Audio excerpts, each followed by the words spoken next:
Shalom saudara terkasih, salam jumpa bersama saya Romuan Semus Ama MSC dalam renungan pada hari Sabtu biasa pekan yang pertama dan juga adalah hari pertama dalam pekan doa sedunia. Semoga Anda dalam keadaan baik dan sehat selalu. Selamat berakhir pekan. Kita hari ini memulai pekan doa sedunia untuk persatuan umat Kristen. Sebuah momen penting bagi kita untuk merenungkan panggilan Yesus agar kita semua menjadi satu. Bacaan hari ini memberikan inspirasi bagi kita untuk hidup dalam kasih, belas kasih dan kesatuan. Dalam surat kepada orang Ibrani kita diingatkan bahwa firman Allah itu hidup, tajam, dan mampu menembus hati manusia, menunjukkan segala sesuatu apa adanya. Sementara Injil Markus membawa kita pada kisah Yesus yang memanggil Lewi, seorang pemungut cukai, dan makan bersama dengan orang berdosa. Dua bacaan ini mengajarkan kita untuk menerima kasih Allah yang menyembuhkan dan memulihkan, serta meneladan kasih Yesus dalam membangun persatuan di tengah keberagaman. Saudara-saudari yang terkasih, mari kita mulai dengan bacaan pertama. Surat kepada orang Ibrani menegaskan bahwa firman Allah itu hidup dan berkuasa. Firman ini mampu mengungkapkan isi hati manusia, baik yang tersembunyi maupun yang tampak. Firman Allah tidak hanya menghakimi, tetapi juga menuntun kita pada pertobatan dan kehidupan yang lebih baik. Di tengah perjalanan hidup kita, seringkali hati kita dipenuhi oleh keraguan, dosa, dan keegoisan. Namun firman Tuhan hadir untuk menegur, menghibur, dan memulihkan kita. Kita juga diingatkan bahwa kita memiliki imam besar agung, yaitu Yesus Kristus, yang telah mengalami kelemahan kita dan memahami perjuangan hidup kita. Dalam Yesus kita bisa mendekat dengan penuh keyakinan kepada takhta kasih karunia-Nya, menerima rahmat dan pertolongan pada waktu yang tepat. Dalam Injil Markus kita melihat teladan Yesus yang melampaui batas-batas sosial. Dia memanggil Lewi, seorang pemungut cukai yang dipandang hina oleh masyarakat, untuk menjadi murid-Nya. Tidak hanya itu, Yesus juga makan bersama para pemungut cukai dan orang berdosa, sebuah tindakan yang dianggap skandal oleh para ahli Taurat. Namun Yesus dengan tegas menjawab, "Bukan orang sehat yang memerlukan tabib, tetapi orang sakit. Aku datang bukan untuk memanggil orang benar, melainkan orang berdosa."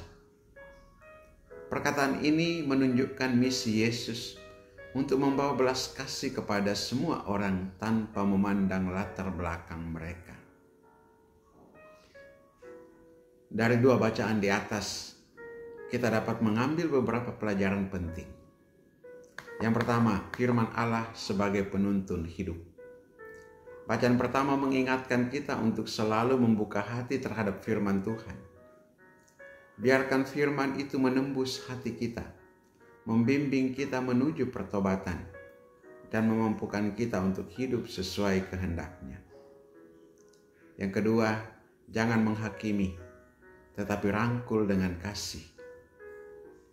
Yesus menunjukkan bahwa tidak ada batasan dalam kasih Allah. Sebagai pengikut-Nya kita diajak untuk tidak menghakimi, tetapi merangkul semua orang dengan belas kasih, terutama mereka yang terpinggirkan atau dianggap berbeda. Yang ketiga, persatuan dalam keberagaman. Hari ini kita memulai pekan doa sedunia untuk persatuan umat Kristen. Yesus mengajarkan bahwa misinya adalah untuk semua orang. Kita diajak untuk membangun persatuan di tengah keberagaman, memupuk kasih dan dialog di antara gereja Katolik dengan berbagai denominasi Kristen, serta bekerja sama untuk membawa terang Kristus kepada dunia. Yang keempat, datang kepada Yesus dengan keyakinan. Sebagai imam besar agung, Yesus memahami kelemahan kita. Marilah kita datang kepadanya dengan penuh keyakinan, membawa setiap pergumulan, dosa, dan kebutuhan kita. Dalam kasih-Nya kita akan menemukan rahmat dan kekuatan. Saudara-saudari yang terkasih, bacaan hari ini mengajarkan kita untuk membuka hati terhadap firman Tuhan, menerima kasih-Nya yang memulihkan, dan menjadi saksi kasih Kristus di tengah dunia. Mari kita gunakan pekan doa sedunia ini untuk berdoa bagi persatuan umat Kristen, agar kita semakin menjadi satu di dalam Dia. Marilah kita berdoa. Tuhan Yesus, terima kasih atas kasih-Mu yang tanpa batas. Bukalah hati kami untuk mendengarkan firman-Mu dan hidup dalam kasih-Mu. Bantulah kami untuk membangun persatuan di tengah keberagaman, serta menjadi saksi kasih-Mu bagi semua orang. Amin. Terima kasih saudaraku telah menyaksikan renungan ini.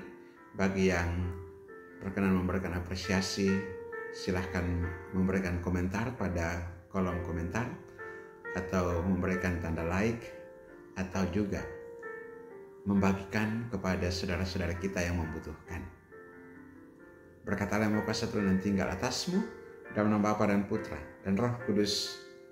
Amin.